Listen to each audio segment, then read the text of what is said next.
Good morning students, myself Dilip Pathak, Faculty of Physics. Now I am going to discuss the center of mass. Firstly, I will discuss what is center of mass. Center of mass basically a point. In other words, center of mass is basically a coordinate. In other words, center of mass is basically a position vector with respect to origin. That means in all three definitions we get exact one definition that center of mass is a coordinate of that mass given mass system. Suppose masses are given in discrete fashions. Discrete fashions means like m1, m2, m3, m4, m5 and mn. And suppose there is a continuous mass system like this marker, like this duster, like a ring, like a hemisphere, like sphere, so like cone, ice cream. So these are the continuous mass system. Now the question is that I define center of mass, but the question is that how we calculate the center of mass. So I said that this is, suppose this is a discrete mass system. Take masses are in discrete fashions. This is x, this is y and this is z. ये आपका x, ये y and ये z. ये 3 dimension में मैं बात कर रहा हूं.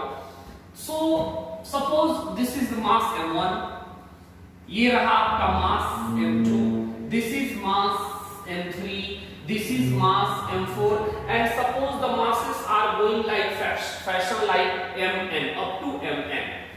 So in physics we take two things mainly. Firstly, observer who observe the things, who observe the phenomenon, who observe the incident, and frame is the point where observer is stand. In this example I am taken frame is origin and observer is also at origin. So the coordinate of origin is 0, 0, 0, and the position vector of this is called, suppose that r1 vector, this is r1 vector, this is r2 vector, this is r3 vector, and this is r4 vector. So this r1, r2, r3 are the position vector of the given mass system with respect to origin where observer is present. The Cartesian form, Cartesian not, the coordinate of this system we just let x1, y1, z1, यानी position vector जो r1 दिख रहा है यहाँ, इसके coordinates मैंने माना x1, y1, z1, यानी इस मास के पास x1 भी है, y1 भी है, z1 भी है. Similarly, this system have x2, y2, z2. उसी तरह से similarly x3, y3, z3. In the all fashion manner, we see that all masses having the coordinates x1, y1 and z1. So the center of mass, where it is a point where all mass supposed to be concentrated, यानी center of mass वो point होता है जहाँ पे हम उस पूरे mass का concentrate mass मानते हैं कि हाँ भाई यहाँ पे ये पूरी mass यहाँ पे concentrate होंगी. तो अगर इस m1 को मैं देखूं तो इसके पास x1 भी है, y1 भी है, z1 भी है. सिमिलरली इन सबके पास भी है, यानी जो सेंटर ऑफ मास का जो पॉइंट आएगा उसके पास भी कुछ x, y और z होगा. तो उस x, y, z किसका है? वो x, y, z किसके? वो x, y, z हैं centre of mass xcom, centre of mass ycom and center of mass zcom. xcom means, अब चूंकि दिस इज द पॉइंट, ये पॉइंट ही हो सकता है, तो ये पॉइंट किसका? तो सबसे पहले m1 का, यानी m1, और m1 के साथ किसका?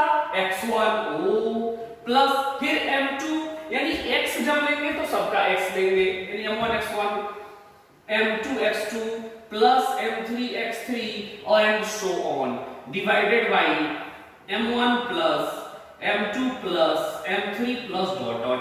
Similarly, the fraction like that, m1 y1 plus m2 y2 plus m3 y3 plus dot dot dot upon m1 plus m2 plus m3 plus dot dot dot. Similarly, z m1 z1 plus m2 z2 plus m3 z3 plus dot dot dot upon m1 plus m2 plus m3 plus dot dot dot.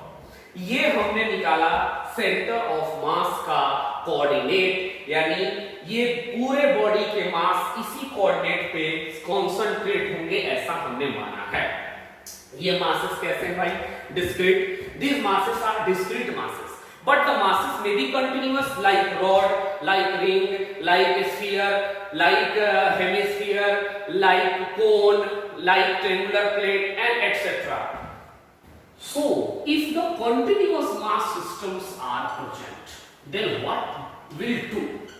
Continuous mass system. अब continuous mass system में फिर two types. Firstly, the continuous mass system are symmetrically, and secondly, continuous mass system is not symmetrically, like rod.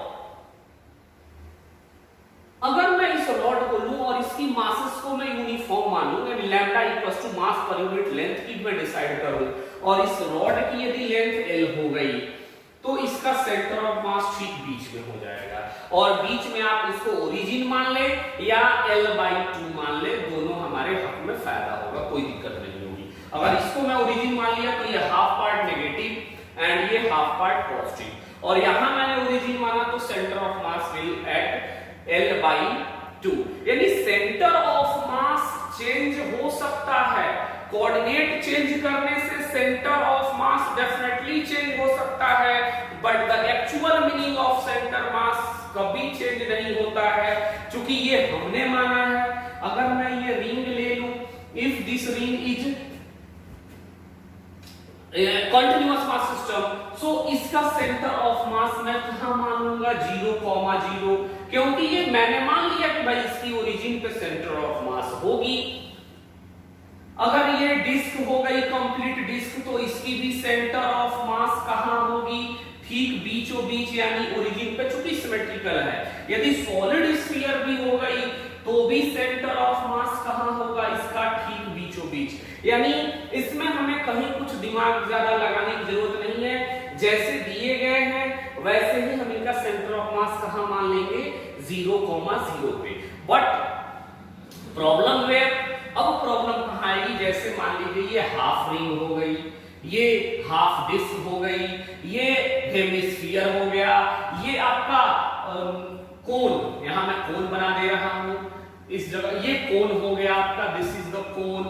मान लीजिए ये triangular plate हो गया, तो इन सब चीजों का सेंटर ऑफ मास मुझे निकालना पड़ेगा, क्योंकि ये सिमेट्रिकल नहीं है, क्योंकि ये हाफ रह गई, हाफ गायब, ये हाफ रह गई, हाफ गायब, ये भी हाफ रह गई, हाफ गायब, ये सिमेट्रिकली है ही नहीं, ये भी सिमेट्रिकली है नहीं। तो ऐसे इनका सेंटर ऑफ मास निकालने के लिए मुझे बताया जाता है मेथड कि जब रॉड हो और रॉड में यूनिफॉर्मली मास डिस्ट्रीब्यूटेड ना हो, जैसे रॉड में मैंने मान लिया लैम्डा नॉट एक्स स्क्वायर, यानी lambda equals to given lambda not x square या लैम्डा नॉट एक्स कुछ भी, या 3 लैम्डा 2x प्लस 3 समथिंग कुछ ऐसा दे दे, then what will do? We will do that कि रॉड के केस में x पे जाके dx एक एलिमेंट्री स्ट्रिप कट करके उस dm मास को कट करके देन इंटीग्रेशन। सिमिलरली रिंग में थीटा पे जाके d थीटा कट करके dm mass elementary centre of mass निकाल के and whole integration.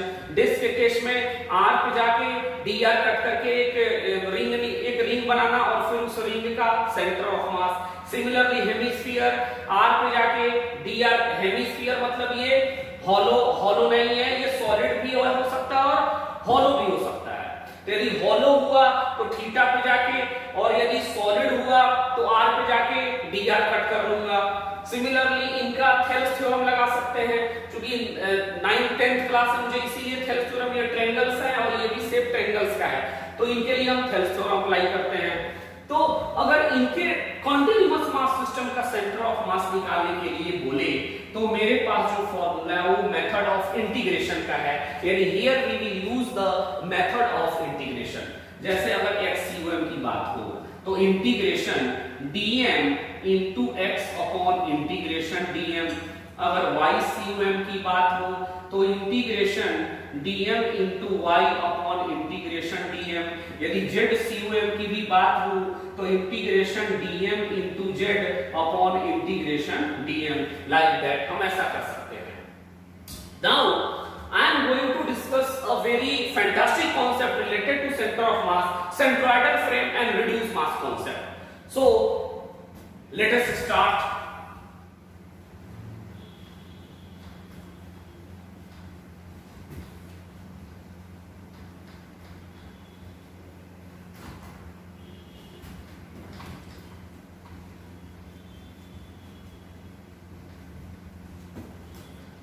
Let us start. Suppose this is mass m1. अगर ये mass m1 है, this is spring, ये spring है, massless spring है, इसकी spring constant आपकी k है, stiffness k है spring की, ये एक horizontal plane पे रखे गए हैं and there is no friction, friction भी यहाँ पे है नहीं, यहाँ पे forces लग गया मान लीजिए F2 और यहाँ पे forces लग गया F1 and given that F2 is greater than F1, अगर ये given दिया गया है कि the value of F2 is greater than F1, then आपसे सवाल पूछ सकता है then what is the maximum expansion, maximum elongation in spring. इस टाइप के यदि सवाल हमसे पूछे तो इसके लिए भी जरूरत पड़ेगी सेंट्रोइडल फ्रेम की, यानी सेंटर ऑफ मास मुझे आना चाहिए. जैसे सेंटर ऑफ मास में क्यों जरूरत पड़ी, तो जब मैं न्यूटन्स लॉ में हम लोग जो यूज करते हैं Fnet बराबर m into a, where a is what? A is the center of mass acceleration. Momentum में अगर आप पढ़ते हैं p equals to mv, then what is the value, मतलब v किसका, v सेंटर ऑफ मास का, और मासेस कैसे, डिस्क्रीट भी कॉन्टिन्यूअस भी. तो अगर ये पॉइंट इन मासेस को मैंने पॉइंट मासेस मान लिया है, यानी एक मास है यहाँ, एक मास है यहाँ, इस मास पे फोर्स लग रहा है इधर, इस मास पे फोर्स लग रहा है इधर और स्प्रिंग कांस्टेंट है k. तो मैक्सिमम एलोंगेशन कैसे होगा, जैसे जब ये F2 इस M2 पे एक्ट कर रहा है तो ये इसको ले जाएगा ऐसे, जब ये F1 इस M1 पे एक्ट कर रहा है तो ये ले जाएगा इसको ऐसे, यानी दोनों मूव कर रहे हैं एक साथ. जब दो चीजें मूव करती हैं मतलब there is the relative concept, then हमें कुछ ऐसा करना पड़ेगा कि एक पे बैठ के एक को रेस्ट पे देखना पड़े, मतलब एक तो रेस्ट हो गया और फिर एक पे बैठ के दूसरे को देखना पड़ेगा, तब जाके चीजें समझ में आएंगी. बट यहाँ तो दोनों चल रहे हैं, ये भी चल रहा है, ये भी चल रहा है, ठीक. तो अब ऐसे क्वेश्चंस को हम कैसे कर सकते हैं, how can we define that. तो इनके लिए मैं अगर ये बात करूं कि F2 इज ग्रेटर, सबसे पहले तो मुझे ये पता है कि इस पे एक्सटर्नल फोर्सेस लग रहे हैं, ये तो बिल्कुल क्लियर है भाई. द क्वेश्चन को देख के ही बता सकता है कोई भी कि इस पे एक्सटर्नल फोर्सेस हैं, इससे कोई इनकार नहीं कर सकता है. यानी जब एक्सटर्नल फोर्सेस हैं तो इसमें Fnet बराबर Fnet इक्वल्स टू कितना होगा, F2 को वैल्यू बढ़ा के F2 minus F1, this is Fnet and Fnet equals to क्या होता है m into a.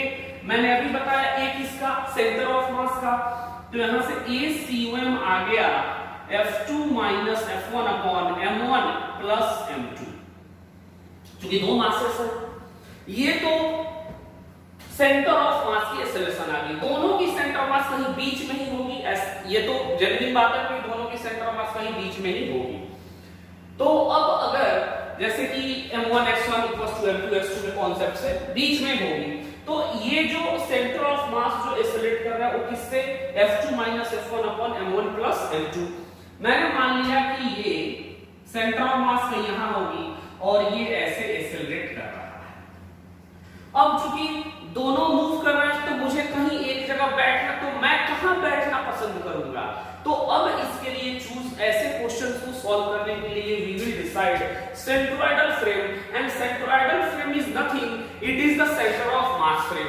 यानी जहां सेंटर ऑफ मास होगा वही तो सेंट्रोइडल फ्रेम होता है. तो इसका सेंट्रोइडल फ्रेम यदि ये है और मैं यहां पे बैठूंगा तो मैं कहां चला गया, I will go on the accelerated frame, and accelerated frame is called non inertial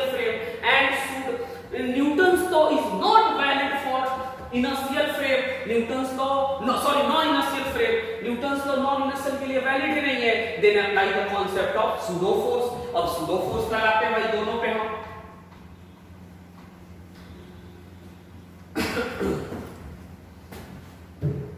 यदि मैं सूडो फोर्स लगाऊं इस M1 पे, तो ये M1 पे एक फोर्स तो पहले से लगा है भाई F1। अगर मैं सूडो सेंट्रोइडल फ्रेम पे जब मैं बैठ गया, ये सेंटर ऑफ मास पे जब मैं बैठ गया, तो मेरे respect to centre of mass 0, मतलब वो रेस्ट पे आ गई। अब मैं यहां से इसको देखूंगा तो सूडो फोर्स ये कहता है कि जब हम किसी चीज की एनालिसिस करते हैं, when we analysis about anything, then mass of that body and acceleration मी इन अपोजिट डायरेक्शन। तो मी एक्सेलरेशन किधर है? In right. I will give left, so this will the left, yani M1ACOM, no problem. This is internal, spring is the internal forces does not account because internal forces does not affect the motion of center of mass, तो internal forces हम लोग count ही नहीं करेंगे। अगर मैं इसकी बात करूं तो इस M2 की, तो इस पे F2 and this is M2ACOM. Now calculate net force on that. Choose the another one. Now F net on this. This is called F1 plus M1ACOM. F1 is F1 plus M1 and the value of ACOM is here F2 minus F1 upon M1 plus M2. Now calculate F1 M1 plus F1 M2 and plus M1 F2 minus F1 M1 upon M1 plus M2. This value will deduct and remaining will F1 M2 plus M1 F2 upon M1 plus M2. This is the F net on this masses M1. Similarly, F net here is F2 minus M2ACOM. Put the value of F2 minus M2 and ACOM put here F2 minus F1 upon M1 plus M2. Now the value will be F2 M1 plus F2 M2 minus M2 F2 plus M2 F1 and the value will be M1 plus M2. This will deduct, remaining value will be F2 M1 plus M2 F1 upon M1 plus M2.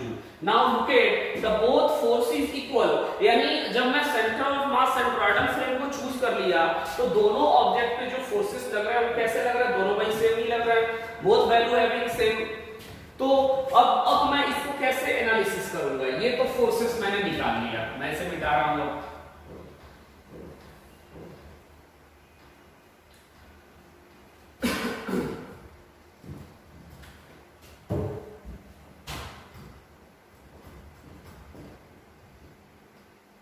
Now the value, अगर इस पे F1 force act कर रहा है तो ये उसको कुछ डिस्प्लेसमेंट दिया गया होगा x1। अब x1 कैसे? जैसे जैसे ये F1 बढ़ता चला गया, जैसे जैसे ये F2 बढ़ता चला गया, स्प्रिंग फोर्स में भी फोर्स आनी, स्प्रिंग में भी फोर्स आनी शुरू हुई। एक समय ऐसा होगा कि ये स्प्रिंग फोर्स और ये दोनों फोर्सेस आपस में क्या हो जाएंगी? बराबर, यानी F net इस सिस्टम पे क्या होगा? 0। तो ये एक्सेलरेशन क्या हो जाएगा? 0। बट एक्सेलरेशन तो 0 हो गई, but due to previous acceleration it gets velocity 0 नहीं होगी। Further both block will move and जब दोनों ब्लॉक मूव करेंगे तो फाइनली दोनों की velocity 0, that is the maximum elevation, यानी दोनों की जो फाइनल वेलोसिटी 0 होगी, this is the maximum expansion in the space.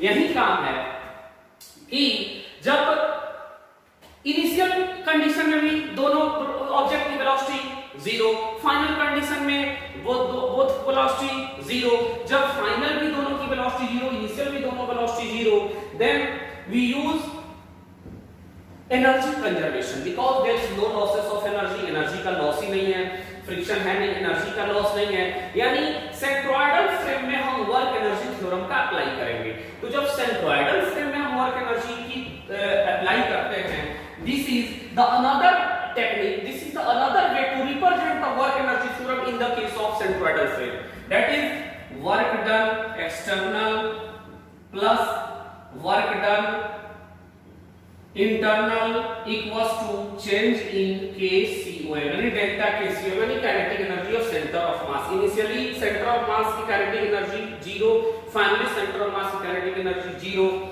Work done external is these forces will equal, so let the forces are F and this force also F. This is firstly this is F1, this is F2. Now let F and this is F let. But due to the F1 it moves some x1 distance, so F1 into x1 work done will positive because force and displacement both are in same direction. Angle between them is 0, theta is 0, cos positive, cos 0 1 and positive. This force F into displacement x2 क्योंकि ये masses m1 ये m2 ये कुछ x1 displacement हुआ ये कुछ x2 displacement हुआ plus internal only spring is when condition first spring is at natural length 0. Finally minus 1 by 2 k x1 plus x2 square equals to 0 minus 0. Take common f x1 plus x2 equals to 1 by 2k x1 plus x2 square. Cut this, we get x1 plus x2 is the maximum elongation, so we get 2f by k is x1 plus x2 and this is maximum elongation in spring. Maximum elongation in spring. This is maximum elongation 2f by k.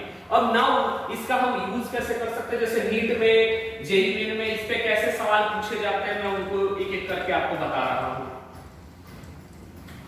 जैसे NEET में पूछा गया है एक सवाल, this is 1 minute, choose another one. This is mass m and this is mass 2m. Now force is acting like that and question is that what is the maximum elongation. Then we need not to go through the basic derivation. Once I derived, now I use only the formula and but conceptually formula. Conceptually what? Both blocks, there are two blocks. This is the two block system connected with the spring. Both are free to move. Now अगर ऐसा सवाल होगा कि दो block होंगे spring से connected होंगे, spring से कनेक्टेड के बाद पूछे मैक्सिमम एलोंगेशन, तब हम इस डेरिवेशन का यूज कर सकते हैं और इसके फॉर्मूले को आसानी से यूज कर सकते हैं बिना हेजिटेशन के. लेकिन फॉर्मूला लगाते वक्त थोड़ा सा यूज ध्यान रखना ये है कि फोर्स जिसका, जैसे जब मैं फोर्स F2 ले रहा हूं तो देखो मास m1 ले रहा हूं, यानी फोर्स इसका तो मास इसका और फिर फोर्स इसका तो मास इसका. ये चीज की टेक्निक निकालनी है. तो सबसे पहले मैं F अगर निकालूं इस पे तो फोर्स F into m प्लस इस पे कोई एक्सटर्नल, केवल only external force are taken into account. Only external force ही लेने हैं, ये ध्यान रखने हैं. किसी भी इंटरनल फोर्सेस को कंसीडर ही नहीं करना है इसमें. तो F into m plus 0 into 2m upon total mass 3m. तो Fnet, ये Fnet है, Fnet equals to Fm upon 3m. I hope this is F by 3. So maximum elongation is 2fk into 3. Similarly, another question take कुछ another questions करते हैं भाई.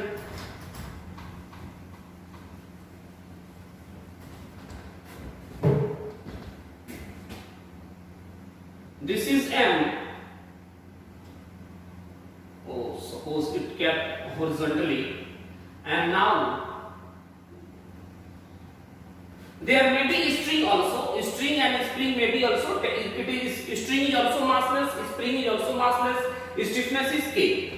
So यहाँ पे अगर मैं एक्सटर्नल फोर्सेस देखूं, maximum, same question, find the maximum elongation. तो मैक्सिमम एलोंगेशन कैसे, इस पे अगर मैं कोई एक्सटर्नल फोर्स देखूं तो भाई ये एक्सटर्नल फोर्स नॉर्मल और ये mg बोथ आर बैलेंस्ड, इधर कोई एक्सटर्नल फोर्सेस है ही नहीं, ये हमको ये तो बैलेंस है, ये हमने लेने ही नहीं है क्योंकि इसके एक्सटर्नल फोर्सेस कहां है, नीचे, ये कितना हुआ 2mg, इस पे कोई एक्सटर्नल फोर्स, ये तो इंटरनल फोर्स है। आप कहेंगे sir tension is internal forces are not taken into account, only external forces are taken into account. So this 2mg, अगर मैं यहाँ पे F net निकालूं तो 2mg into mass of this m plus 0 into 2m upon total mass 3m. Now this m cancelled out and we get 2mg by 3. Now the maximum elongation is 2mg by 3k. This will be 4mg by 3k. ये आपका maximum elongation. थोड़े से और एक दो examples लेके समझते हैं अच्छे से यहाँ।